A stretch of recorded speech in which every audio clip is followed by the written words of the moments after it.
北中南三大生活圈推出的通勤月票，今仔开放预购，其中北北基德1200块的月票，台北市一早就卖出超过2000张。市政府表示讲，有通勤月票了后，望讲大众运输工具的利用率会当提悬1成。请问现在可以买 T Pass 了吗？三大生活区的通勤月票，第一天的预购上路，一透早就有通勤族来买这张专属的票卡，面额100，完成记名加值的点数了后，就会当退100。民众嘛会当用原本电子票证来加值买。伫捷运站的自动卖票机，选买多汇通的方案，就会当加值来买通勤月票。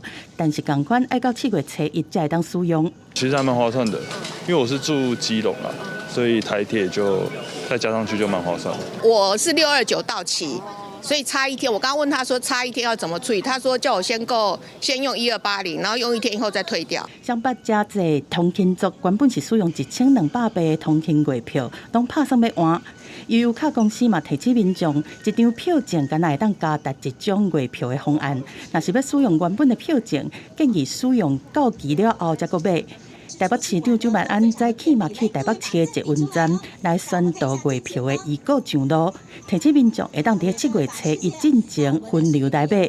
我们也希望让我们搭乘绿运输的使用率能够从60%提高到70%。台北市政府表示讲，通勤月票上路了后，希望会当提升10%的大众运输利用率，嘛希望因为安尼会当互北北基桃下区的观光商机规个起来。记者综合报道。